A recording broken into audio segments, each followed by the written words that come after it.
Hey, welcome guys to the stream. I am your caster Snoopy, and I'm here with my buddy Salavanth. How you doing? We're going to hit the ground running here because we've had some uncommon efficiency here, and we are even starting early. Yeah. Our first match will be a TVZ against two Grandmasters, and I suppose I'll just introduce the players because we're about to start. Yep. Oh, thank you for the follow, Dave Neo Jaguar. Already starting out the night with a nice follow.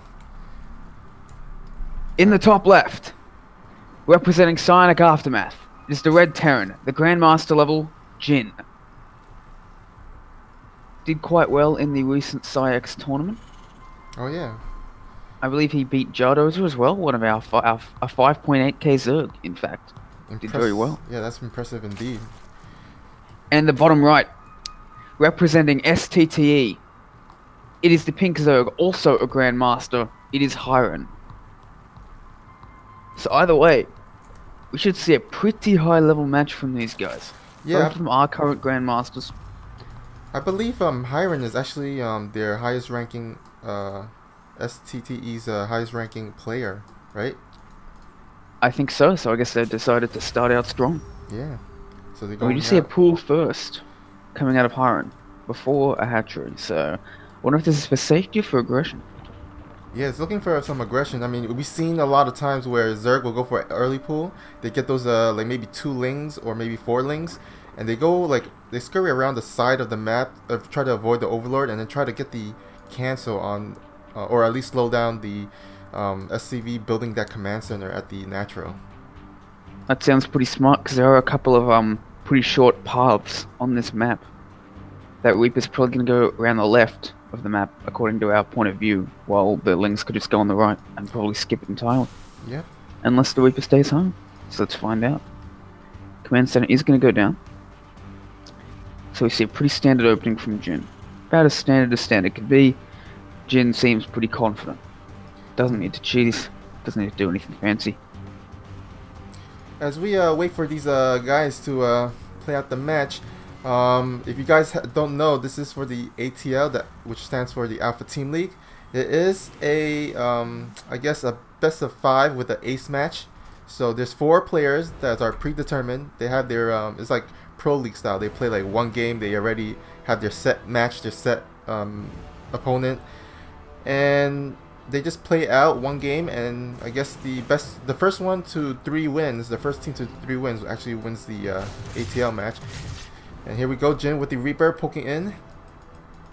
And yeah, the ace match, if we do see a 2-2 in the first 4 games, each player will pick one of their members of their team for the final match, their best and brightest. I personally hope we see that. As much as I'm rooting for SttE, I'd love to see the game go to all 5. Yeah, that would be nice. Oh, we do see the Hydrants are actually going to go for a quick third. Might want to start injecting, planting those those creep tumors, so that you can connect the natural to the third. Want to definitely maneuver those queens back and forth if needed.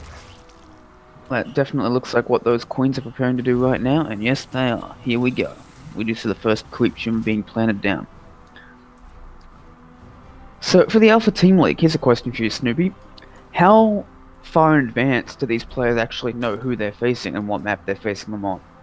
Well, according to Psych, you're supposed to enter the lineup in the website, the Alpha Team League website, like 30 minutes, and I think it shows up like the lineup shows up at like 15 minutes before starting time.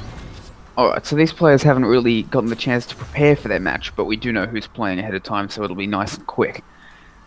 I was just wondering if it was like the Chobo Team League, where you actually prepared for your opponent for a pretty lengthy period of time, but it looks like it's a bit of a surprise for the players. So we do see 4 Hellions and a Reaper coming out from Jin. That Reaper can actually add a hell of a lot to those Hellions if it's controlled properly, and let's hope that Jin can manage it. But he does actually have a couple of Hellions left at home. He's not going out with all of them. Maybe he suspects Zerglings, but there's actually very few units on the map of Hyrule now. I mean, I think 2 queens should be enough. Yeah, it should fend that back. A bit of damage gets knocked on that queen, but it can regenerate, so it should regenerate most of that. Baneling Nest on the way, a little more than halfway done. Spores start, more and more queens on the way, and we do see a pair of Cyclones on the way from Jin, so I think he's going to put on some pressure. Cyclone's not really something you make for the late game. And he's seen no sign that indicates that he needs them defensively. But there are 3 queens here. Oh, that Reaper gets pretty low. But we'll have the chance to recover. Reapers do have that regeneration. Yeah, I mean, Reapers and Hellions, they're more like tickle units. I mean, they don't really do a lot of damage. So the queens, 4 queens here, just enough to defend. He doesn't need any Zerglings, or actually, he got 4 Banelings already prepared. So here comes the 2 Cyclones and a Banshee. So this is a pretty motley crew of units, but could do some damage. I wonder if he'll split them up, or if he'll just send them all together. Yeah, and gotta commend Hydrant. That Banshee and those 2 Cyclones actually have a hell of a lot of queen killing potential. Cyclones do kill queens pretty fast, and there are no transfuses available, and here come the Hellbats. This could actually be really nasty. There's nothing to defend except the queens, and there's some Ling Bane, but it is out of position. And there's not a lot of 2 Cyclones. There's not a lot of regeneration energy there. And look at the positioning on those Hellbats. There's no way to get to the ones in the back.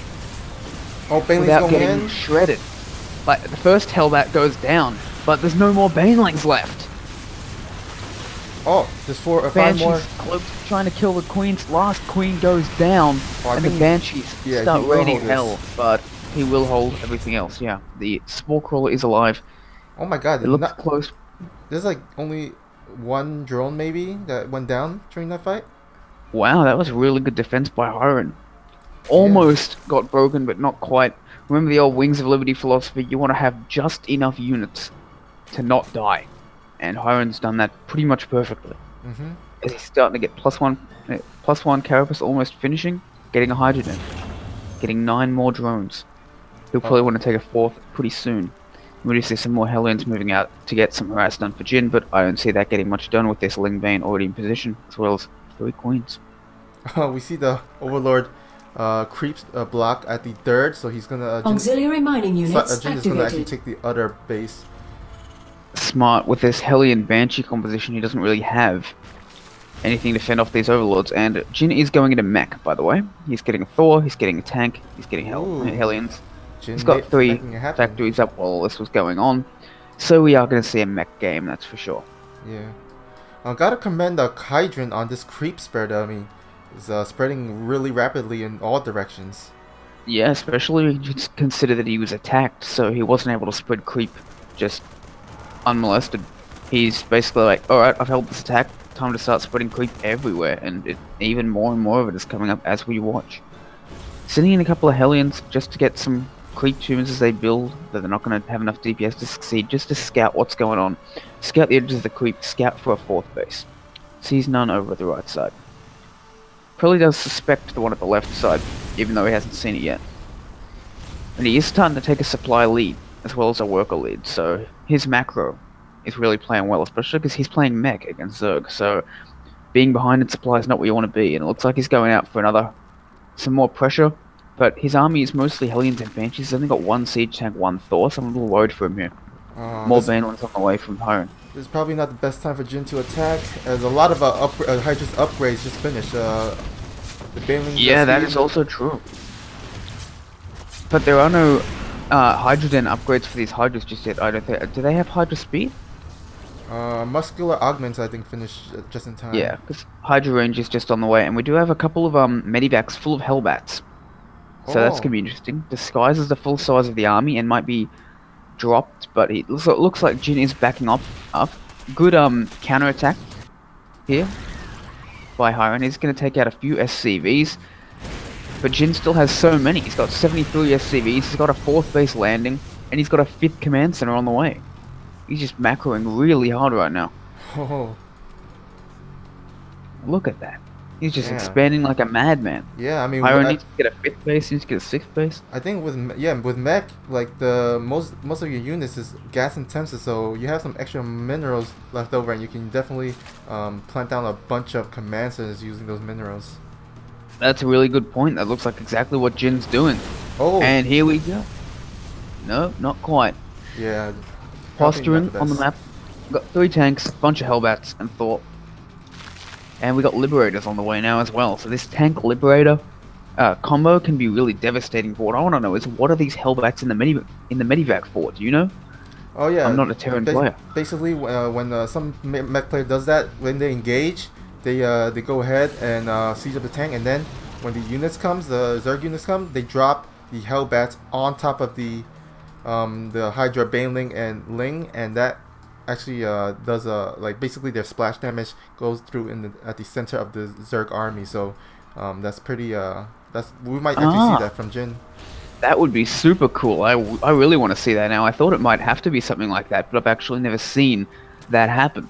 Yeah, I mean, it's kind of like when in TVT when Bio versus Marine and Tank army, or actually Mech versus Marine and Tank army, and then the tank, they engage each other, and then the Marine and Marauder is loaded into the Mevacs, and they drop on top of the tanks of the Mech army. Yeah, I have seen that in TVT before, so I look forward to seeing that in TVZ. Terran's really adapting. It's amazing how after 7 years, this game is still seeing new strategies, because dropping the Hellbats, that's not something that a recent patch has allowed you to do. You could have done that this whole time. Oh, and here we go.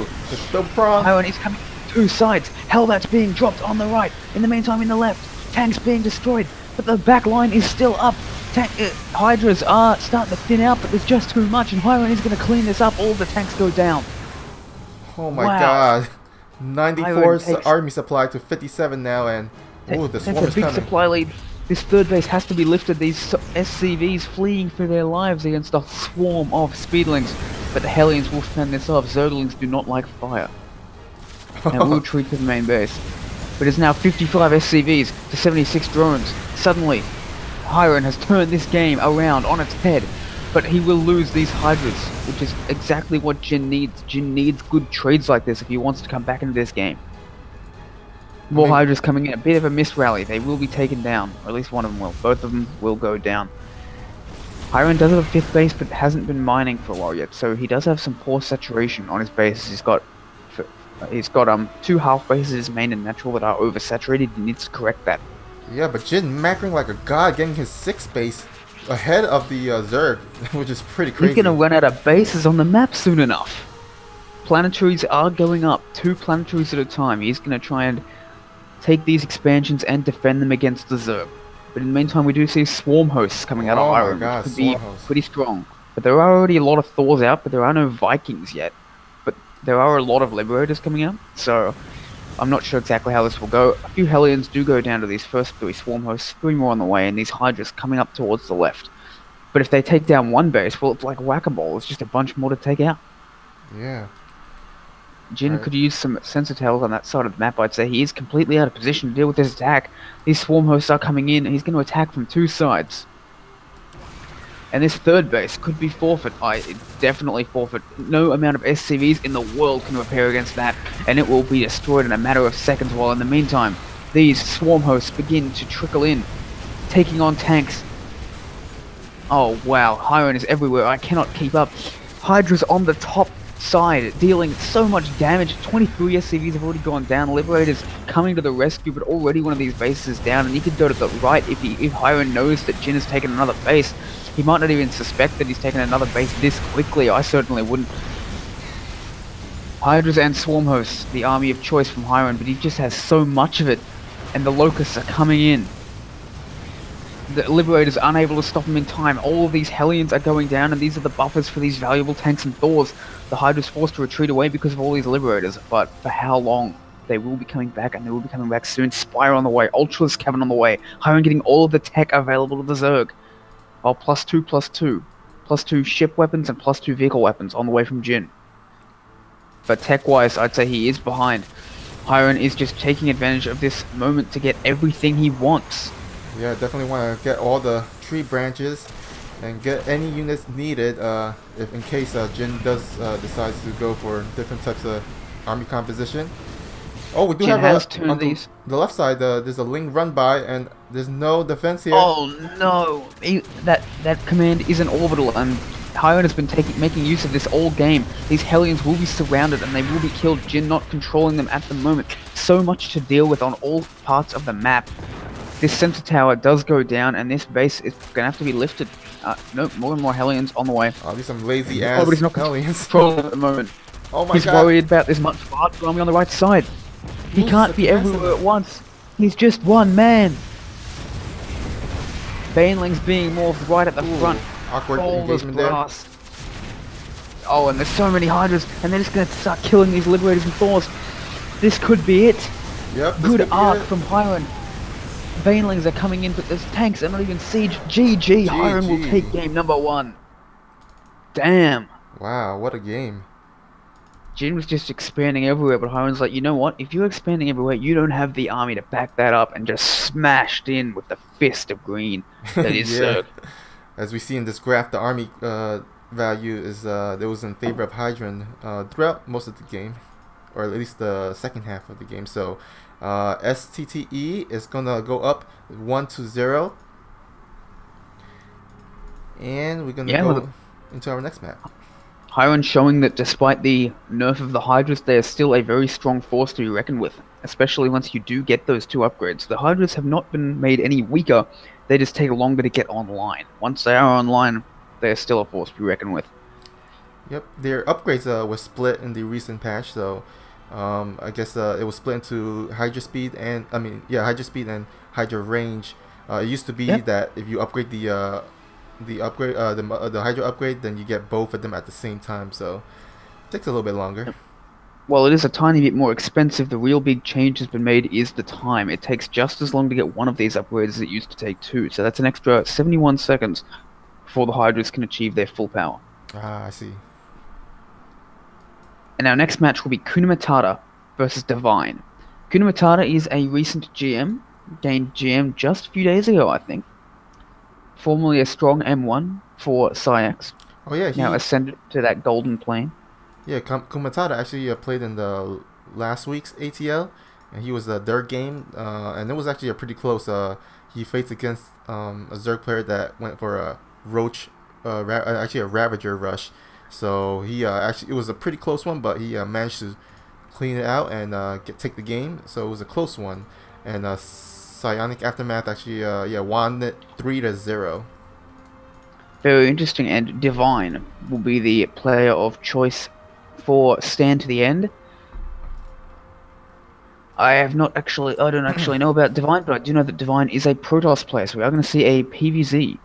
So I'll tell you actually an interesting story. I actually met or faced Divine on ladder. It was a PvP on I think Blackpink, and he actually demolished me with this PvP Oh wow. build. And I was like, oh, this is actually a pretty strong build. It was like it hit the timing was right. It was a lot of units. It was just basically the the charge lot Archon build, and I was like, ooh, I think I might steal this build. And actually I've been using it on ladder, and so I gotta actually thank Divine, even though he's on SttE's team. I got thank Divine for giving me that PvP build. Well, damn, man, send that replay my way. Yeah, for sure. Alright, looks like well, we're just waiting for him to get into the lobby. Not sure what the holdup is, but anyhow, it's going to be on Abiogenesis LE. I think it's is it abiogenesis or is it abiogenesis? I'm not actually sure. Yeah, I have no idea. You say abio or abio? Yeah, I say abiogenesis, but it Okay. might be abiogenesis because I mean, abiogenesis is the way in which life is essentially spontaneously formed, the explanation for life on our planet, according to the secular explanation. So it does have bio in it, so maybe it is abiogenesis. Let us know in the chat, those of you who are more scientifically literate than us plebs. It's probably it's just a map dedicated to the creation and genesis of the bio army, right? Must be. More importantly, this is the shortest map in our map pool. Oh, it is? This is the shortest map we've had in quite some time. Have you played on Abiogenesis? It Yeah. takes no time at all to get across that map. I had a Zerg rage against me because he tried to 15 hatch and I blocked it. Oh. That's how quickly you can get across that map. It is a map that is very aggressive. You only have 6 bases for each side. It is a knife fight in a phone booth. Alright, so we'll have to wait to see if they do any rushes or some fast timing Looks like they've attacks. swapped out their player. Oh, Will. So, for a player named Willie, another Grandmaster. Actually, are they allowed to do that? I'm not sure. You'll be playing. Okay, so it looks like Psych knows says that he'll be playing against Willie. So, I guess they just changed up the lineup a little bit. I guess maybe. Yeah, Willie is in their list, just not as a Grandmaster. I guess he's another recent Grandmaster, and they just haven't updated that yet. And it will actually be a TVP, yeah. Willie's switching, so. Alright, so Zeno in the chat says a biogenesis, so it says how Snoopy had it. Okay, so it seems like I had Alright, I'll have to right start calling it a biogenesis. Oh, he's an English major. Nice. Well, I suppose if anyone would know, it'd be him. Yep, Zeno. In the top left, representing Stand to the End, it is the blue Protoss, it is Willie, another Grandmaster. And in the bottom right, looking to tie up this series, it is the red Terran, also recently promoted to Grandmaster, it is Kuna Matata. Oh. And we've got some sort of technical problem, it looks like. Yeah. I shall ask what's up. Hey Jedi Zealot, what's up? Joining the stream. Apparently Kuna Matata wasn't ready, his keyboard died. So, he's not ready to play. How did your keyboard die though? I'm just wondering. Like, does it malfunctions or something? I don't know, I mean, it seems to be alright now. Yeah. Maybe he's having some trouble with it. His keyboard unplugged. I see. Cats. Who's playing with cats in the room in a competitive match? I mean, come on. If I want a ladder, I put my cat 2 rooms away so that she can't annoy me with meowing. Thank you, Kiyosak. I'm not sure. I forgot how you spell your name. Kiyo. Let me go into the viewers list. Send it over. Sakami. Thank you for the follow. Always nice to have some new followers. We're closing on 750 followers on Twitch, so That'll be Oh wow, nice. yeah. Welcome to the SttE family. We've got plenty of events going. We always run at least a couple of events every week. Really, we're a very busy clan, I'd say. Yeah, we but it have looks like okay. we Go are ahead. going to get into this match for real this time. Mhm. In the top left, representing Psionic Aftermath, the Red Terran, Kuna Matata, preaching his philosophy across the map.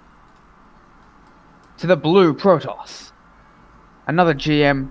In the bottom right, representing Stand to the end, it is Willie, saying, "Go easy, please. I had exams," so I guess he's not completely in good form. Yeah, I mean, he was asking about the patch in the beginning of the last game, so he's Yeah, like, he was. I guess he's probably hasn't been playing since the patch went down. So well. At least the patch only did go down about 3 or 4 days ago, so really shouldn't be too out of practice.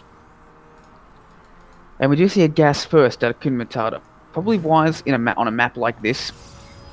It's probably good to get aggressive. I typically don't because, honestly, Terran's early aggression is probably better than Protos's now. Like if you send a stalker across the map before, you were just likely to get killed by a cyclone or by a concussive shell marauder, and that's even worse now that they've nerfed the stalker. PvT, it's yet to be determined whether it's in a good spot or not, but in the early game at least, Terran is king. yeah, I have to agree with that as well. Stalker definitely a lot weaker in the early game. Have you had any of those moments yet when you're like, how the hell is that thing not dead? Well, to be honest, I actually I personally preferred the faster Stalker attack speed, so I was like fine with it. Like, even though it doesn't do as much damage, I was okay with it. Yeah, it's like you hit a probe, you hit an SCV or a probe 3 times. It's like, wait a minute, it's still alive. I didn't deny the scout. It's just gonna take some time to get used to. That's all. Yeah. All right. Looks Would like you see a quick expansion for both players? Yeah. Sorry, go on. I was about to just say the same thing. But that said, factory on the way for Kuna Matata, and some sort of factory-based aggression would not surprise me at all. I mean, if you look at that nat-to-nat distance, it is actually really small. It's not Steps of War level, but it doesn't take long. It does not take long at all. This Reaper will snatch this probe as it tries to go in for a follow-up scout. Will not get it. Oh, but he does, Reactor on the way. The probe did see the command center, so at least that's Yep, that is worth doing. No, I think you already knew about that, considering he was in the area when it was getting planted. Yeah, that's true. But what he didn't get to see was what was building on the barracks, which could determine if it was a marauder, if it was a cyclone, would determine what kind of early aggression was heading his way. And now, unless he wants to send a stalker or an adept across, he can't actually find that out. Because if he sends a probe across, that'll just get killed by a Reaper. I may or may not have tried that a couple of times before realizing, yeah, this is not going to work. Oh, we do see Command center does Hellions. finish.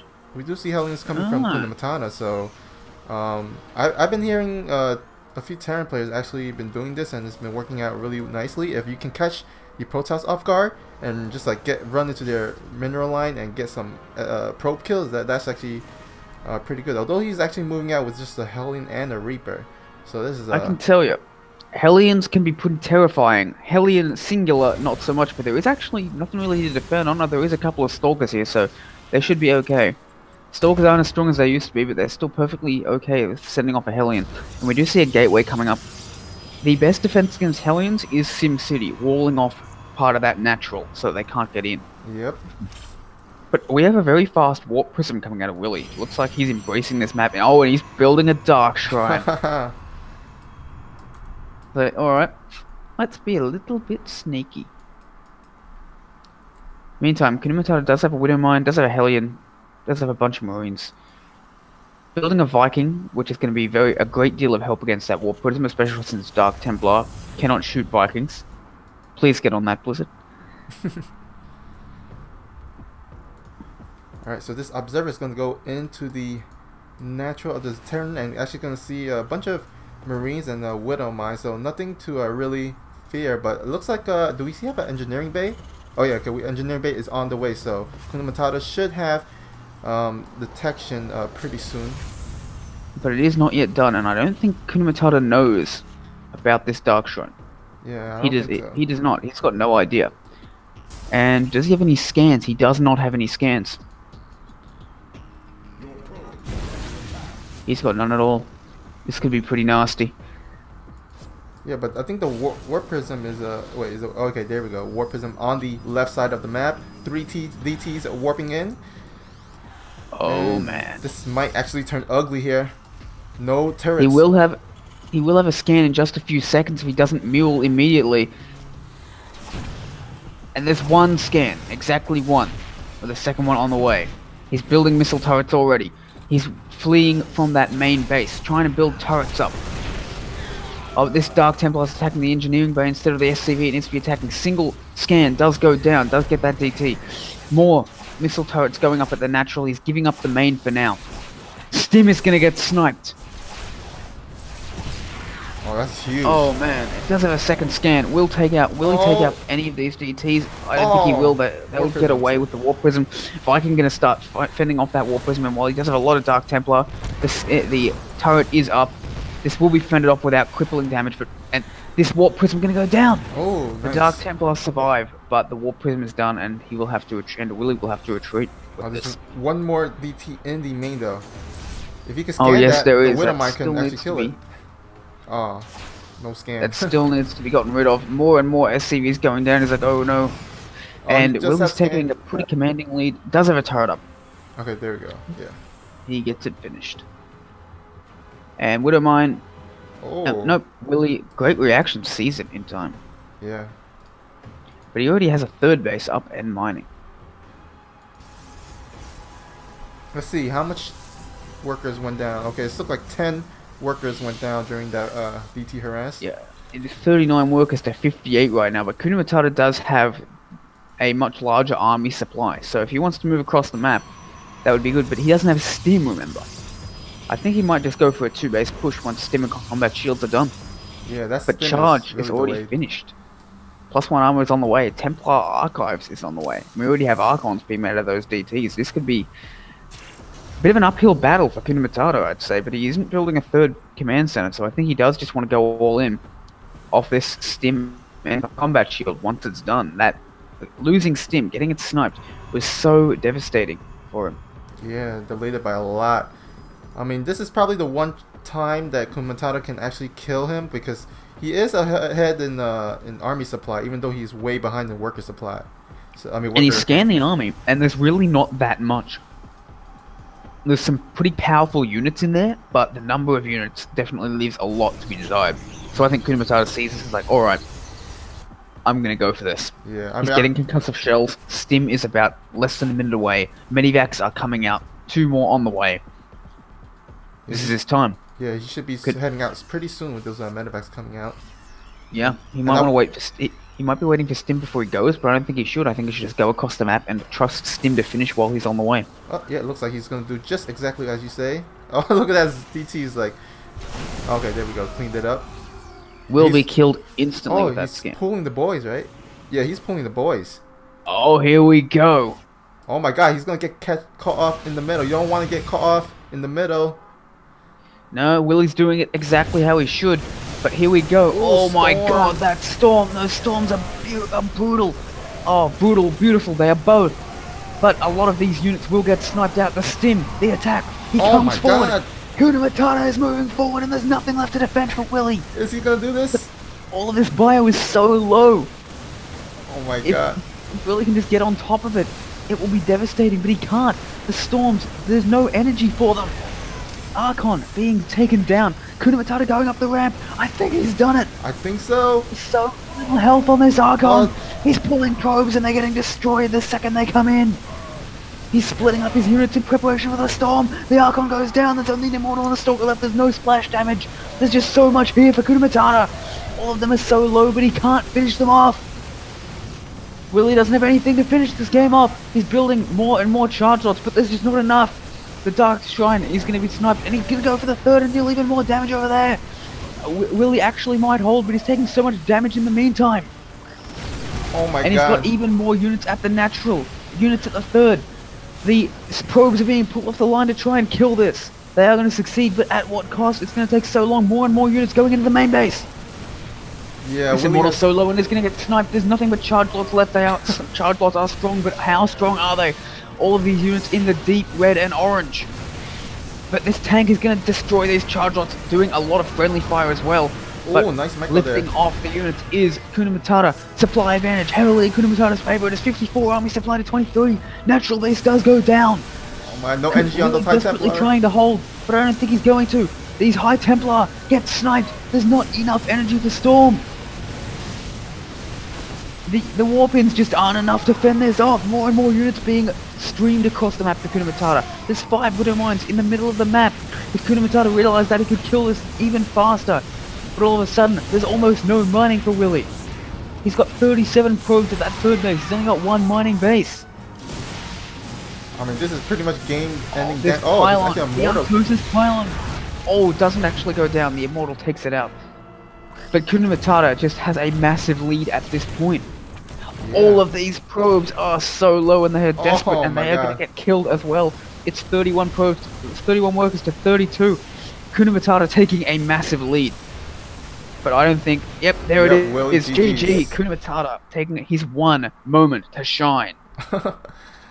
That was his Tying one up moment this series. to actually win it. Yeah, he was behind economic wise, and that was his timing there. Oh yeah. Really well done. I did not think he was going to win that. Yeah, it was pretty close, but I think I guess that engagement in the middle of the map that was as a Protoss, if you're going against a Terran that's pulling the boards like that, you don't want to get caught off in the middle of the map like that. So that was I've had that happen so many times. Yeah. Alright, let's just pick away at him. Let's just force him to, oh my god, he's stimming. Oh my god, all my shit. It's dying. What's happening? I've got Yeah. 4 stalkers left. Hashtag feels bad. The lesson is, when you do that, you want blink, or you want to be able to force field them away from you. You can't Yeah. just let them stim and chase. I've lost so many games to that. All right, so it looks like Kuna Matata ties it up the series, so it's 1-1, and we're heading into our third game with I guess a mid-series tiebreaker here. Let's see what we've got. We've got Life versus Psych. It's going to be... Wait, no. No, Yes, Divine, Life right? versus Psych. I got Jin and Psych confused. Okay. Jin has played, Psych has not. It is going to be a TVT on Blackpink. TVT, got to be probably my favorite matchup to watch when high-level players duke it out. Oh, yeah, it can be pretty crazy. I mean, like I think in general popularity, mirror matchups aren't people's favorites. But I think I mean, ZVZ is like very volatile, very fast, very intense, fast. PvP is more like a sit back macro game or maybe a timing attack. But in TVT, usually it goes either it goes like the micro in the early game is really important, and then it can usually go into the late game with a lot of mass expands and a lot of engagements. So should be fun to watch as both are GM level players. The thing with TVT is it kind of mixes the best parts of ZVZ and PvP. Yeah, You get to see these late games, but it also the fights go on a knife edge. If you stim your Marines into tanks and you don't have enough, you're just going to lose them in about 5 seconds. Yeah, for sure. All right. So it's both a long game and also a very volatile game where both sides just have to have thousands of games of experience to know exactly what to do. Yep. And here we go. In the bottom left, representing Psionic Aftermath, the leader of this clan war, looking to bring this series to the ace match. It is Psych. And one way or another we are going to the ace match, because looking to bring the ace match into their favor, representing Stand to the End, the Red Terran, in the top right, it is Life. Named after one of the greatest StarCraft 2 players of all time, with Yeah. unfortunately a very tragic history. Yeah. I mean, Both sides taking gas first. What were you saying, Snoopy? oh yeah, I was actually saying I miss watching Life because he was one of those Zerg players that he made a lot of lings and he can actually make like things happen with the lings. There's like few players. I mean, like, you know, when you make as a Zerg player, you make lings, it could either do a lot of damage or it could backfire. Oh And, yeah. No one has ever been as active with his lings as Life has been. You actually saw sort of echoes of that play from Cyril versus Showtime in the Oh, WCS finals. Cyril was really, not even with his lings, just with his whole army, just sort of being active, always poking, always looking for stuff, and often finding it. There's It's just, some Zerg players that just do more than average damage with just Zerglings or Speedlings rather. oh yeah. And somehow life would just always get them in there. Yeah, somehow. Like it didn't matter. You could have like a double wall off. You could have signs. You could have 10 siege tanks at the front, and life would somehow sneak the Zerglings in there, and you'd be like, "How the hell did he do that?" Oh yeah, by the way, for those Terran players out there, you can actually use that as a supply depot to block off the Reaper pathing. So the Reaper usually jumps right there in the pink little square area to get into the base, but you can actually block it with the supply depot. Ah, I didn't know you could do that with a single supply depot. I mean, I knew you could do it, but not with just one supply depot. Yeah. There you go. Well placed. And Psyche is taking advantage of this, but Life is not. So Psyche is going to have a little bit of an advantage on the scouting department. But it looks like Psyche is going for Hellion first, going for a bit of a safer expand, while Life is choosing to expand before his own factory. Since this is just a Hellion, I don't think Psyche's really going to be able to take advantage of this. So I guess Life has a bit of a build order advantage from this. He's just keeping his Reaper in the middle of the map, trying to catch any SCVs or Reapers that might move their way across the map to scout side. But he's sending a second Reaper and a Hellion, and since he's actually made a second Reaper, this could get some damage done before the Cyclone comes out. It will almost certainly kill this Reaper. Might actually deny this command center if he gets there just in time. This is going to be really close. Oh. No, I don't think he's going to quite manage to deny the command center. It does finish just now. Just Oh, that was so... Oh, wait, it's not done. Is it? It's done, it's done. Oh, no, it is. It is done. Oh, I just but... have a little less hit points because it took a shot from the Hellion. The Psych got some good wins right there with the Reaper. Oh, Cyclone does come out, so... First Reaper goes out, and Life loads an SCV into the command center to save it. I'm going to be honest, I've forgotten that ability even existed. Because the orbitals don't have it, and you want to turn your things into orbitals pretty much immediately. Yeah. I've forgotten they even could load SCVs in them, but Life didn't forget. Life was like, alright, this is exactly the moment I've been waiting for. We have a Cyclone out for Life, so I don't think this attack is going to get much done by Psych.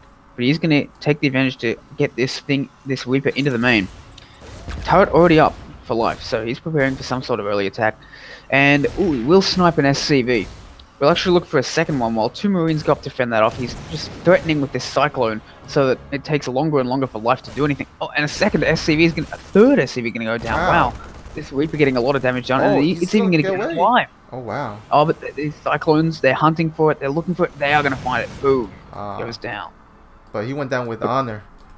Yeah, and all in all, Psyche has taken the worker lead despite having the slower expansion. Yep. We already have turrets up for Life. We don't have them up for Psyche just yet, and Psyche is getting a Raven, as well as more Cyclones. Life producing them 2 at a time now from its reactive factory.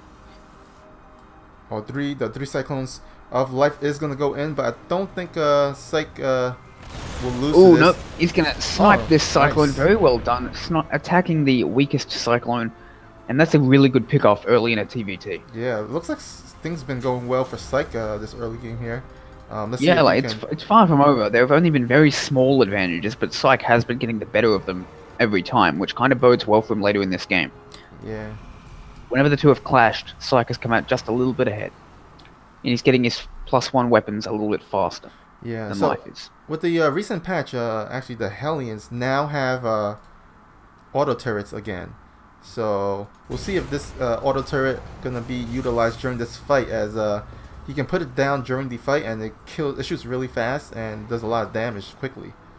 I think you mean the Raven, mate. Hilarious as it would be, right. Hellions Raven. have not yet been given auto turrets. Yeah, I'm sorry. Seriously, why don't they just hire you already? You have all the best ideas. Oh, and this Raven actually taking a lot of damage. It might actually go down. No. that was close. Psych turns back to defend. More Cyclones for Life, but no Marines. So it looks like Life is going to go for a mech style, while Psych's going to go for a more Marine tank classical style in this game, based on what we've seen so far. Stim on the way, while we're getting more and more factories coming out of Life. Also, it looks like Life is going to go for a mech style here, which is this map is actually not it's actually pretty good for mech, I would say. It's not bad. You're gonna get 4 bases. It's not the easiest map to take 4 bases on, but it's certainly not the hardest either. I'd say Acid Plant probably gets that honor in this modern map pool. Oh yeah. That's a difficult map to play on. I still haven't figured it out. Got like a 30% win rate on that map. So I've got like an 80% on abiogenesis, and I've got no idea how. But what's important is not how I'm doing, but how these guys are doing. Way up higher in the ladder than I am. Glancing down at me and waving. We do have a 3rd base on the way for life. And for Psych, pretty much at the same time, turret starts going up for Psych to defend against those drops that might be coming their way. We already have a turret in each mineral line of life built very early in the game. And we've got the Cyclone wall-off. Who needs to wall off with supply depots when you just have enough Cyclones? But Psych is going to go out for an attack. He's got 2 Ravens. I think he's going to use Interference Matrix on those. If he can just disable these tanks, what will life have? Oh yeah, that's actually a pretty good idea. This could be really devastating. How much damage are these Cyclones going to do to the Ravens? Yeah, if these Interference Matrices go down, does he have enough energy for 3 of them? I'm not sure how much energy they actually take. Let's find out. Here they come. Interference Matrix is going down. All of the tanks are disabled for 8 seconds. He's charging in. But he's not going to get to the tanks in time, though. So they will be able to defend back. Oh my god, 16 SCVs have gone down. And he's just going to go for the main. Yeah. Where the tanks are not. Oh, actually, not quite in the right position there. These SCVs should be repairing the Cyclones, I think. But with the Vikings and such, this is going to get fended off. And actually, we'll lose a medivac as well. Yeah, I think Vikings chasing. After that fight, I had to. I'm liking Sykes' position right now, for sure. Yeah, I'd kind of like to see him go home though. There's so many medivac, there's so many Vikings, there's so many tanks. He could get these Vikings picked out of the sky if he's not careful, as well as these Ravens. Good move, all in all, but excellent defense from Life as well. Prevented himself from just straight up losing this game by pulling the SCVs, but now he is definitely behind. He's floating out of command center faster though. Oh, look at this! The Psych is actually going to park his tank at the edge of the base, and this is actually going to be pretty hard to fight. Although man, that is a really nice position right there for that tank. That's so annoying to deal with. I bet. More interference matrix is going down. Actually, he sees the opportunity. He's going to take it. You're on siege for even half a second. I'm going. And he snipes a couple of tanks. And a 3rd tank even goes down. Wow. Psych is just like, hey, you leave an opening for even half a second, I'm going to take it. But now these Vikings have air dominance. They're going to destroy all of these medivacs. A little careless there. I think Psych could have saved that, but he's still good, I think. And we'll lose 2 medivacs. Will he even lose a 3rd one? No, he will not. But Psych still with a commanding supply lead. He does have the 3rd base just as fast. And Life is actually pulling away. This 3rd base wants to make it into an orbital before he floats it down, considering how many Marines are around for Psych. Psych, these early advantages really compounded. The first attack, the 2nd attack, none of them have killed Life, but they've all been good for Psych. And he's going in, trying to split up his units. They are so low. They're going after the tanks. They will get them. Oh wow, I did not think this was going to work. And oh yeah, Vikings are forced to land. But all in all, probably a pretty even trade. If you look at the units lost, it is actually extremely even right now.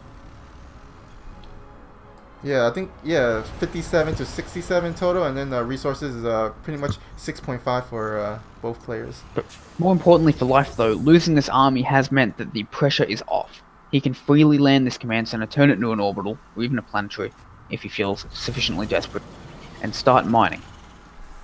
Double armory is finished, but +2/+2 already on the way for Psych. It's going to be done before 1-1. If Psych hits with a 2-2 timing, this could be devastating. Hellions trying to get some damage done, but they will not succeed.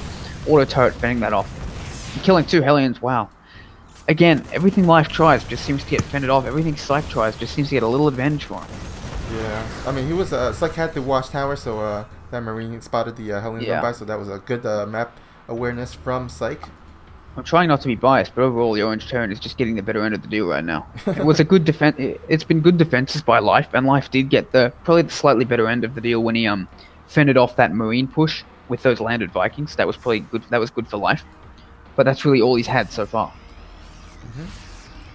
Looks like 2 Liberator. Yeah, 2 Liberators for Life, flying around the sides.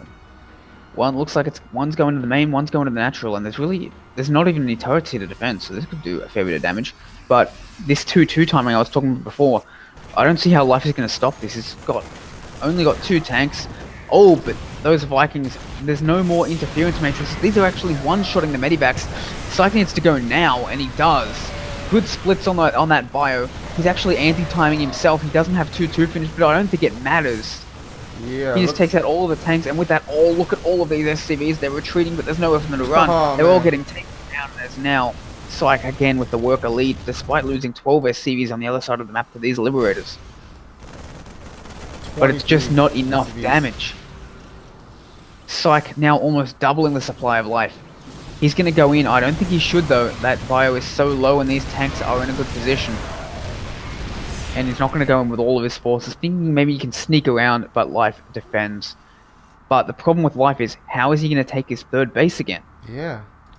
He's going for 1-1, but he doesn't have that many units. He's pretty much stuck in his natural here. Yeah, and Psych is just going to... Oh, he's actually starting to attack this orbital command, but he does need high ground vision, which he does not have. 2 more tanks on the way for Psych, though, being rallied to that front line. Life needs to hold this ramp if he wants to have a chance. Scan goes down. Oh, will Psych go for it? Not a good idea. Life's starting to get the better end of these deals, but is it too late? I think it might be. It's like a scan If fest Life here. had some of these trades a few minutes earlier, it would have been massive. Psych even building a command center at Life's third. Oh my Wow. god. Wow. I think he's kind of styling at this point. He could just build an engineering bay or a barracks if he really wanted to deny this, but he's building a command center. He's saying, I'm so confident. I can just build a command center right in front of you, and you can't do anything. You can get some style points from that, I think. He's certainly trying for him. This tank is going to go down. Psych will be forced away, but only to the bottom of the ramp. There is still no chance for a third base to be captured, although Life is still sniping all of these medibacks, which is something to his credit. He's building 3 siege tanks at a time. He will be able to fend this off eventually, but in the meantime, Psych has a commanding economic lead. He's taking a 4th base, an actual base this time, on the left side of the map. Oh yeah. So he's just macking So it's like 2 crazy. bases to 3 with the 4th on the way. Well, he can afford to, because Life can't really push across the map. Yeah. Remember how devastating Psych has been when he caught Life unsieged before. Life really has to leapfrog this if he wants to have a shot. The Great Wall of Tanks being produced. Nothing is getting through there. Oh my But god. we have a double drop. And actually, there's not really much to defend. There's only 2 Vikings. Oh, I think he's gonna drop that's on- not the best siege position. Yeah, I think he is going to go for it. But no, he Ah. just decides to just back away I like the idea and just though. drop. It was a good idea, but I suppose Yeah, now too that all much the Vikings. Vikings are down, Yeah. he could do that now. And that looks like exactly what he's going to do. I know he's just going to go straight for the main base. Like, alright, you know what tanks can't do? Move very fast. We're going to go for the main base. We're going to attack there. Yeah, gotta abuse the immobility of mech here. Yeah, and Life has to split up his tanks, but how's he going to do it? Nope, Oh, Life just says, nope, GG's. you got me, GG. Psych brings it to match point. 2-1 for Psionic Aftermath so far. Yep. So well played by Psych there. Yeah, well played by both players, but in the end, Psych just played a little bit better in the early game and managed to snowball that. Life definitely got some good things going later on, but Psych already had a lead there, which meant that Life's good moves weren't good enough. Yep, and it looks like we're heading into our 4th map, which is going to be on Backwater. It's going to be Toon versus Swaghar, so it is going to be another PvT, but we are going to be mixing it up. Swaghar is a Protoss, Toon is a Terran, so we are going to be playing... Psyx is going to be fielding a Protoss player, while a Terran player going to be fielded for Save to the End. Or Stand to the End. Yep. Thank you all for tuning in. We have a pretty good amount of viewers here so far from both Psyx and SttE. So thank you all for tuning into the stream. Yeah, welcome to the stream, SttE. Good to have you. Let's see if you guys can bring it back to the ace match. I mean, I certainly wouldn't mind. I mean, we could having to go into the ace match. That would be actually pretty nice. Yeah, that would be fantastic. Yeah. So Dave Neo Jaguar X, how is the score going? It is currently 2-1 in favor of Psyx. So if This they is win, a best of 5, so Yep. one more match will win it. And if SttE wins the next match, then it will be tied 2-2, and then each team will be able to choose their ace player, and then we'll see our ace match. Who do you think the ace is going to be? If my guess is correct, I would say either Kunatada or Jin. I think we're going to see a Jin versus Hiron rematch if the ace comes around. Oh. On Neon Violet Square.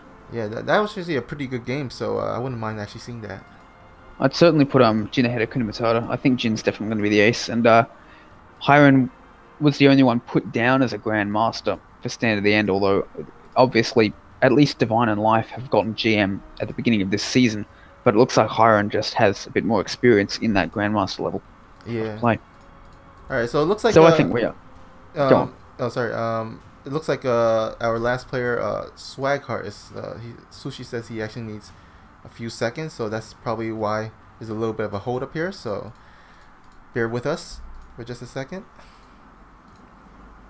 We have had 3 games, so now's a good time for a break. Stretch your legs, take a bio break, grab a drink. Yep. Tune in for the rest. That'll be, this is probably the best time to go on your bathroom break and grab a snack or some popcorn or drinks. And speaking of which, I'll be right back myself. Alright. Alright, so as we... Let's see...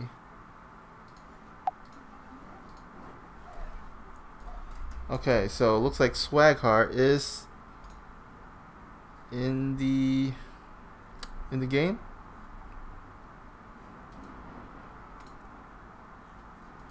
So I'm gonna start inviting the players to the party. I'm not sure where Psych went. Oh wait, let me go ahead and... Is he on? Huh, it doesn't look like he's on now. Okay, so it looks like Psych is not here. So I'm just gonna go ahead and invite.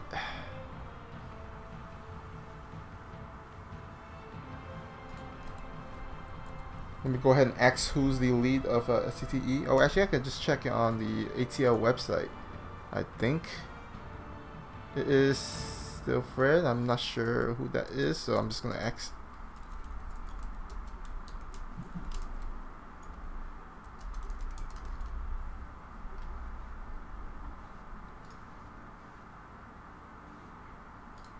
All right, so bear with us for just a sec. We're just getting this sorted out. Okay, Divine is their lead. Forb is playing.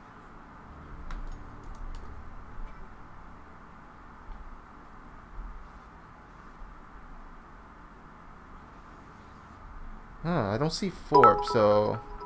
Ooh, we got a cheer from Jedi Zella. Thank you for the cheer. Times 20. Nice.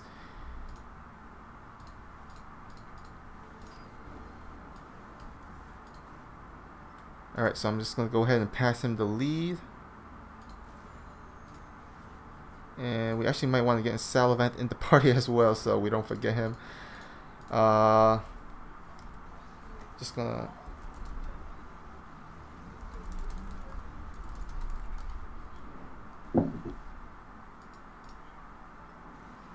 Okay, there we go. And I am back. Alright, nice. So what's the situation? We got Looks both. like we're getting started. Yeah, got both players, and we're getting into our lobby, and we should start the match pretty soon. Awesome. All right, Just waiting on one person. Yeah, sorry. In the chat, Twitch chat, SttE clan says, "Nice stream, guys. Thanks. Thank you. Thank you for the compliment. If you haven't yet, you can feel free to follow us on our Twitch. We have a bunch of events. We have Chobo Team League, Validity Star League. We have All in Nighters, and we also have Alpha Team League, and also a bunch of Clan Wars and in-house tournaments. Yeah, and thank you guys for fielding such high-level players to make some good games for us to cast. Yeah, and also thank for showing up on time and being proficient there. Oh yeah, that was great. We should have it like this all the time.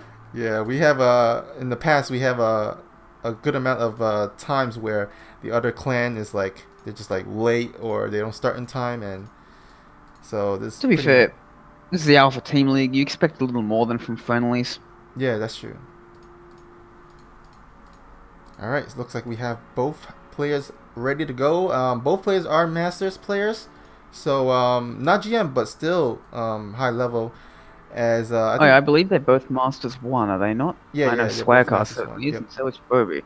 Yeah, I think Phoebe 5200. Yeah, they're pretty even in terms of MMR. Yeah. 5200 to 5164. And we got a treat for you. We have our first PVT of the night.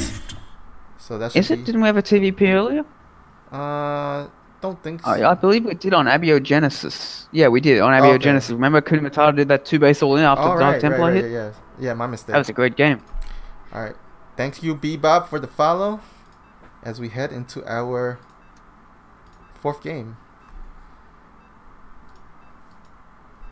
Alright, Jedi Zola cheering on Swag. We'll see if anybody from SttE go ahead and cheer on Froby here. Wants to fire back. Let's get some cheers because this could be the last game. Yeah, this might be the last game. Unless Froby can hold strong, this will be it. In the top left, looking to close things out, win the series for Psionic Aftermath. It is the purple Protoss. It is Swaghar.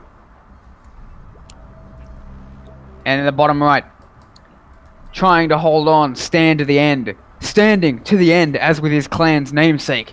It is the Red Terran. It is Phoebe. So let's see what we see. Swaghar going for a very, very, very fast probe. Oh. I think this is because for shenanigans or because he suspects shenanigans of his own. Well, he's getting that gateway up. So it can't be a super fast proxy, and that is going all the way across the map. So... yeah, I think he's just going to go for a really fast scout here. Interesting. I wonder if he knows something about Phoebe that we don't. There's a good chance that they might have met in ladder, as they're pretty much even in skill in terms of almost certainly. Yeah. Considering you get less and less players the higher and higher up you go. I've already started to meet a lot of regulars at my 4800, let alone the 5200 of these guys. Alright, so a little bit of a little probe harass there, but not going to get anything too much done. He's going to go ahead and scout a little bit and then just go back home. Or we might see him return to the natural there. Oh yeah, it's become a recent thing for Protoss to try and deny that command center going down for just a little bit in PvT. He sees the one gas, he sees the barracks, so he knows that an expansion is almost certainly coming up. He's just going to be annoying, as Protosses are experts at. Just try and hold this off for a little bit. I think Reaper comes out in like the 2-minute mark, so you want to actually go head home at the 150 around there. So that's at least if you want to save your probe, at least. I knew that. Cough, cough. I generally just play it by ear, play it by feel, which I shouldn't do. It's good to know that timing. Thank you. And we do have a factory on the way for Phobia. Hope you're all learning as much as I am today. It helps to not know much about StarCraft to begin with. Oh yeah. Oh, thanks Gravity for the hosting the stream with 7 views. Oh, thanks, mate. Gravity is casts a lot of the VSLs, so if you like the Validity Star League, please do check that out. He has hosted quite a few of our VSL matches, so he's quite familiar with some of our Psyx's players, not these ones, because VSL is a Plat Diamond tournament. We've got players from all levels, from Bronze, Silver, all the way up to the top of GM with a 6k rank 8 guy. So no matter what level you're at, there's someone in Psyx. It looks like a depth from Swaghar gonna go ahead across the map, and we'll see if he gets anything done here. At least he should he should actually scout the factory at the ramp there. Yeah, we got 2 cyclones on the way, which can catch people by surprise a lot. Those reacted cyclones, but Swaghar will at least be aware it's a possibility. The question is, will he actually see it? He's going to go for these SCVs. Will he get one? Oh, not quite. Looking for that third base, making sure there's nothing super early going on. But he won't see the cyclones. So the question is, will he build a shield battery? Because Yeah. I think he kind of has to at this point. Yeah, during my ladder game, I just built a shield battery blindly these days because of these types of moves out with the Cyclone. It's like you need a shield battery to defend against this. That seems smart. He does see it. If he knows there's one cyclone, he knows there's probably a second one. Shield battery already on the way. Oh, So there's only 2 Stalkers here. They will get this Reaper and he will save the Stalker, but will he get the Adept? oh, he might actually need to pull some probes maybe to defend against it. I don't think the shield battery will finish in at least. I Maybe think he one. will. Oh, one of them does go down. All right, probes getting pulled. Good defense so far. Trying to snipe this. Oh my God, the the Hellions are Hellions. going to do so much damage to the SCVs. That's why you bring the Hellions along. Oh man. Oh, and he's actually recalling to the wrong Nexus. Oh, he just recalled to his own same Nexus. I mean, yeah. Oh no, this is really bad for Swagger. Phoebe with a really strong push here. I think that Swagger will eventually fend this off, but at what cost? The Hellions are doing so much work in those mineral lines. Phoebe is ahead on workers. That's not something you want as a Protoss against a Terran. You want to be ahead of them because of the mules. And all these SCV, all of these probes at the natural are just sort of standing there. They're not sure what to do. Oh my God. They're not being controlled. And Swagger is down to 22. Oh man, this could just actually be GG right here. Yeah. Not quite with these 3 Stalkers now, but I don't see how Swagger is going to come back from this. Phoebe already taking his 3rd base. Oh man, that's devastating. This is pretty disheartening for all the Protoss players out there. Not for me, I'm just glad to know someone of Swagger's skill can still die to this stuff. Makes me feel a lot better. Oh man, although I haven't faced the Hellion follow-up with the Cyclones, but I've definitely died to just Cyclones being rallied across the map with like 4 or 5 SCVs to repair them. That's yeah, surprisingly. that's pretty common. But he didn't even pull SCVs up for this one, and it did No, so it much wasn't damage. necessary. He just brought the Hellions back to do so much harass while Swagger was desperately trying to stop the Cyclones from eating his entire base. And we have, as we see, oh man, yeah, you see, right? 3 tanks, a 4th on the way. This push is going to be damn near unstoppable, as well as Infernal Pre-Igniters. So I think this is going to be a Hellbat tank push off 3 very fast bases, and I don't see how Swagger's going to hold it. He's just so far behind. Yeah. Oh wow, what a actually. He's gonna actually put that pylon's gonna actually get scouted, which is pretty bad because he needs to warp in the ZTs. Went behind Dark Shrine, as they say, and this is pretty much Swaggar's trump card if he's gonna get back into the match. Yeah, but actually a few mules go down from Phoebe, so he hasn't quite seen what this is yet. But if he didn't know before, he's gonna know now. Do we have turrets here? We don't have turrets. Oh, but but there is a full wall off of supply depot. Actually, no, there is a turret at the natural. So okay. this isn't going to get anything done. Oh man. So he doesn't have a warp prism to warp him in. There's nowhere we can go. Yeah, this is tough for Swagger here. It was a massive investment, and it hasn't really accomplished anything. Oh no! Oh my God. Oh, 2 DTs just get destroyed, and with so many tanks, so many Hellbats. Oh man. As soon as Phoebe pushes out, Swagger is just gonna melt. He's got 3 Stalkers.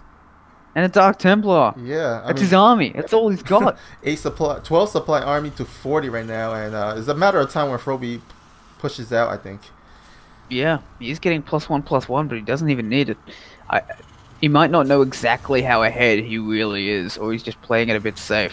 But Swagger only just now taking his 3rd at the 7:30 mark, while Phoebe's already done and dusted. And here we go. He's going with the Hellions, and honestly, I think the Hellions alone could just win this game. Yeah, he's got Infernal Pre-Igniter. He's going to destroy their Zealots. The Stalkers aren't going to do enough damage to it. Oh, here he goes. Even if they don't kill the army, they can just kill all of the workers. And what on earth is Swagger going to do about it? He's blinking in to try and stop this, but oh, so many SCVs, so many charge lots. Not even charge lots, just regular slow Zealots going to go down, heading towards the main. Good wall off by Swagger, but he just doesn't have enough SCVs to be worth defending. It's 32 workers to 62 at the moment.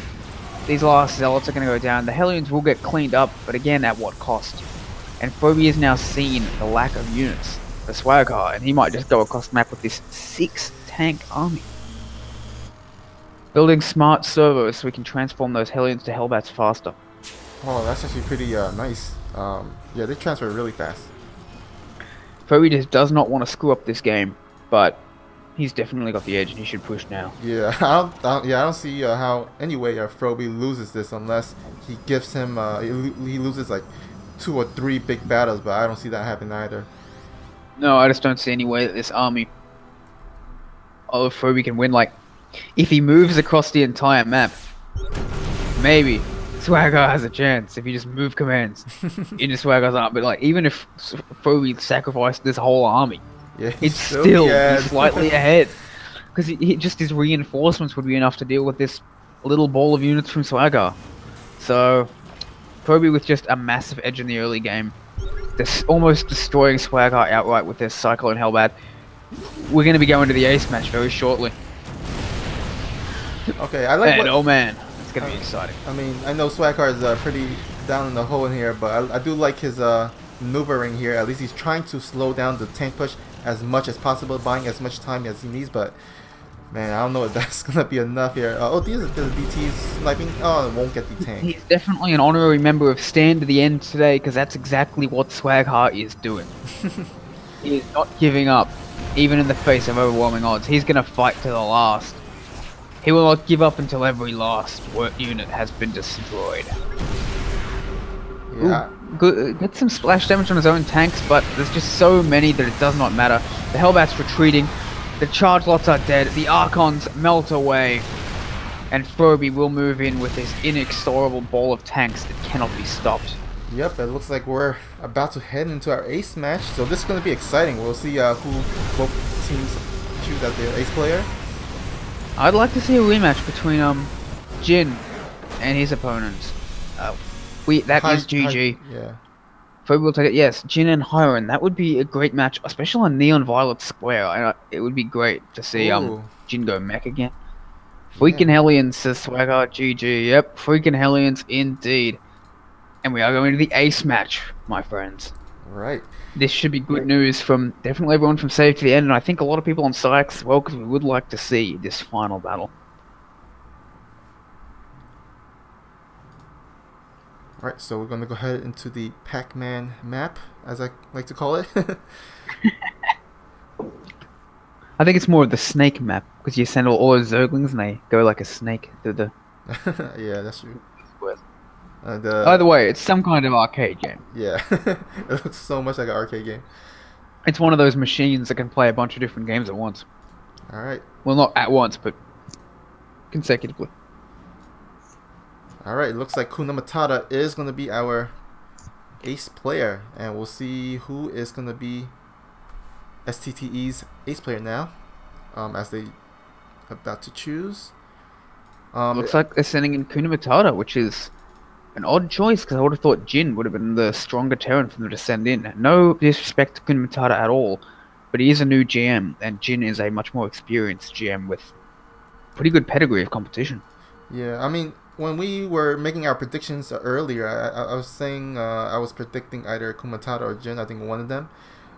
So I mean, we'll see. Both are good choices. I wouldn't say, you know, any of them are the bad choices. Jin is not around though. Perhaps he had to go. Yeah, that's probably it. Oh, we actually might see. Yeah, we're gonna see Hiron as their ace player. No surprises there.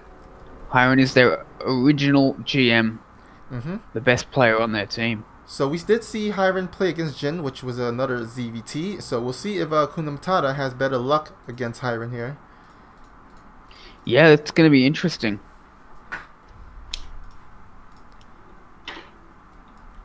So I think as in at least first impressions on Neon Violet Square, who do you think is favored, like in terms of Terran or Zerg on Neon Violet Square? Oh god. Before Mech came into the foray, I would have said that it was definitely Zerg favored, literally no question. But now with Mech, I don't know. It's a really big map which can kind of help out both sides. I'd say all in all, I'd give the edge to Zerg just because of how spread out you get in the later stages of the game on 5 to 6 bases, and how easy it is to then backstab as Zerg and get so much damage. But again, then the Hellions come in. So really, I'd like to say it's really going to come down to whoever's going to use the map the best. Yeah, and we do know that in Neon Violet Square there's that in-base third, I think. It's like 4 mineral patches or something like that, right? Yeah, the Zergs basically aren't taking that these days, so that's definitely an advantage for Terran right there. Yeah. Especially if you're playing mech, because mech relies more on the gas, Yeah, at least so in the mid game, yeah, than the that minerals. It's not until the late game that you start getting that big bank of gas. indeed, yeah, that dirt has 2 gases, so he can definitely actually take that in base command center and the dirt with the 4 mineral patches and still be fine as a mech. Yeah, like you said, just relies more on gas, and so you either expand to another base for gas, get those assimilators, or you might go to Taco Bell's and order some chilies and burritos and get gas that way. But I prefer the taking the third, taking the assimilator. I mean, not assimilator, the refineries. Definitely a lot less collateral damage there. Yeah, no need to go to the toilet after that. So. I was more thinking about the innocent bystanders, but sure, that too. All right, so it looks like both players are in the party, but I'm not sure what's the hold up here. Let me go ahead and ask them. Sounds like a plan. Yeah, Neon Violet Square it is a very interesting map, I will say that. But at least as Protoss, it can be hair raising to play on in the late game because you just never seem to be in the right spot. Yeah. Against a good Zerg or good Terran, they're just everywhere. Yeah. And I'd like to see if that happens here because, like, again, Zergling's very fast, but so are Hellions. So I think we're going to see a lot of cool stuff from both sides because both races, especially if assuming Kunamatata goes mech, both races are really highly suitable for taking advantage of this map.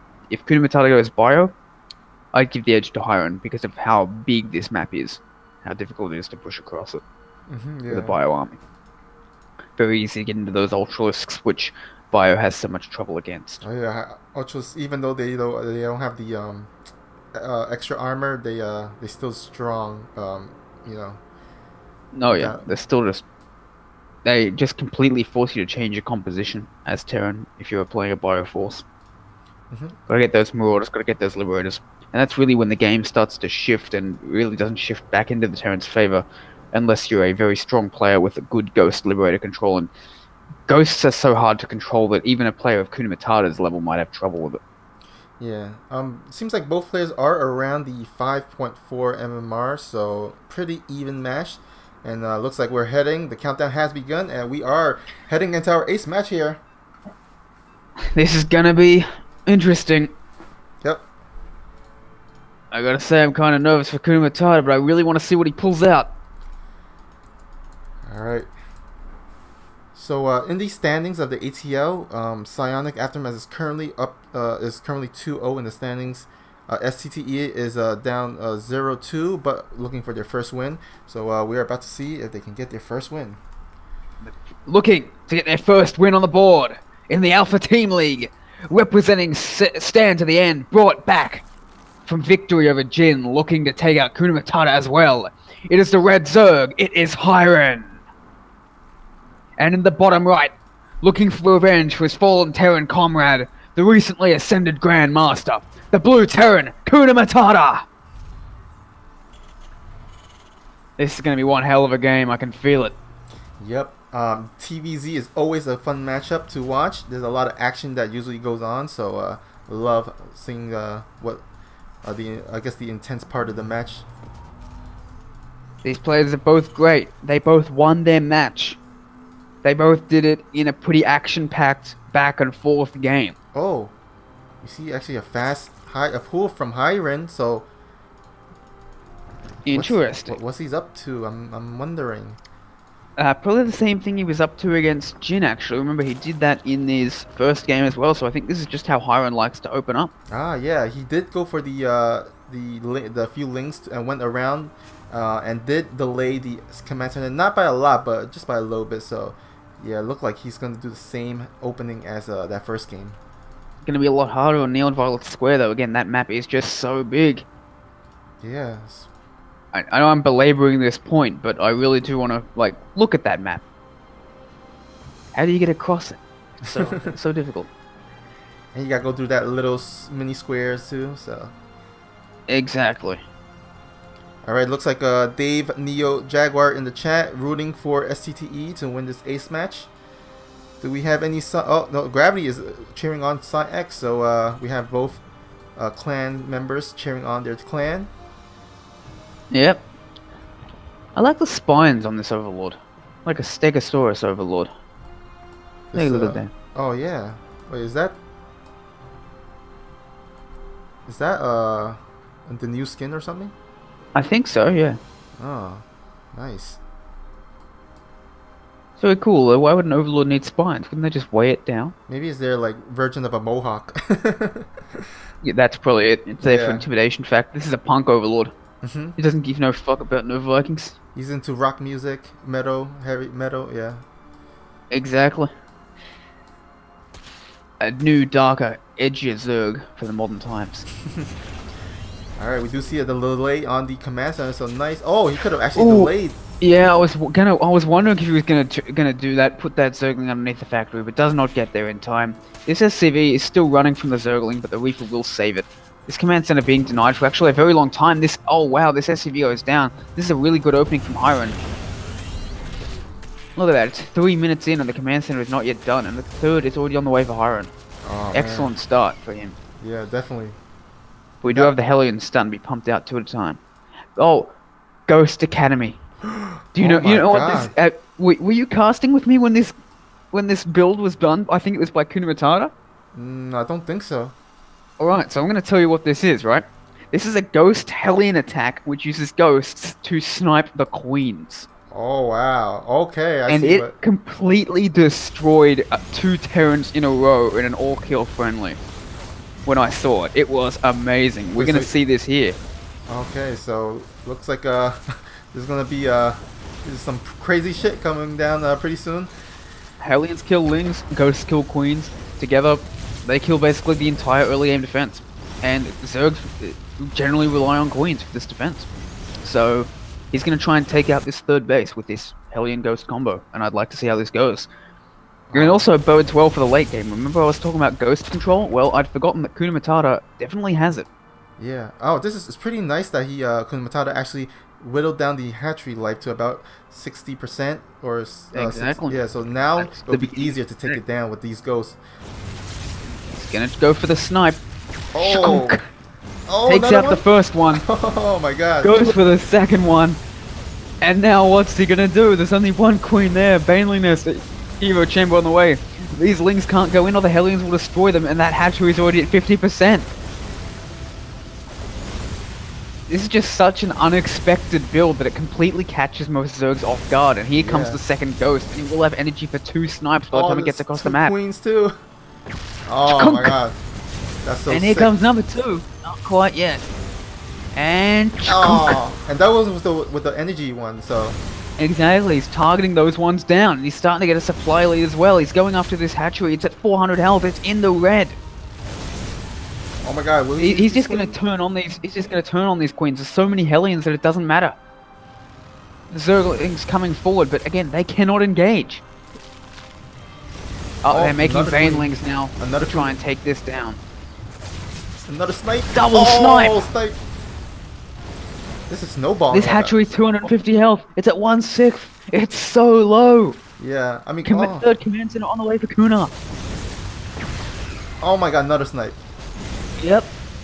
I love this build. It's so good. It requires so much micro, but Kuna Matata just knows how to do this. The 3 ghosts recharging energy, and there's a 4th ghost on the way. They're gonna have more snipes. This Spore Crawler coming forward. I gotta say, Hiron is actually buying a lot of time though. Oh yeah, but again, this hatchery is so low. Oh my god, so much queens went down. Can Hiron hold? He's trying to flank with this Ling Bane. This could be it. This could be the decisive fight. This could determine the game. The surround! He gets the surround and all the ghosts are gonna die! Oh, not quite actually. The ghosts stay alive. More Hellions on the way. The Hellions retreating on the south. While in the meantime, attacking the hatchery. I think he's done it. All of the Hellions are alive! They're going for it! This 3rd base, I don't think it can survive. Kuna Matata with a 20 supply lead. The hatchery is dead. Kuna Matata has done it. Yeah, they're definitely dead. And he could go forward, but he could just retreat here. What is he going to do? He's going forward. He says, alright, all you've got is some banelings morphing. I'm going to keep moving forward. I'm going to keep sniping your queens. Oh my god, more snipes! Oh! No, he has to retreat. Back away. He doesn't have vision. Oh yeah, that's true. I love this build from Kuna Matata. I had completely forgotten about it until I saw the Ghost Academy. But it looks like Kuna might just back off and say, you know what, I killed the third. That's good enough. In the meantime, Hiron going for a counterattack. Oh. But the supply depot wall is down. He needs to get that up. He needs to get it up right now. Oh, I think he should see it. Oh my god! He needs to get it up. Oh, he doesn't. He doesn't get it up in time. He is retreating with these Hellions though. And all of these Banelings are going to go down. Oh, a lot of Hellions go down as well though. But all of this damage being done is good, but it's not enough. Yeah. Look at the worker count. Kuna Matata is 8 workers ahead. If you looked at the worker count, I'd say that Kuna Matata was the Zerg, but he's not. And he's also got his third base too. Yeah, almost no drones actually went down there. Armory on the way, +1/+1 on the way. Kuna in a great position. Hiron only just now retaking that third base.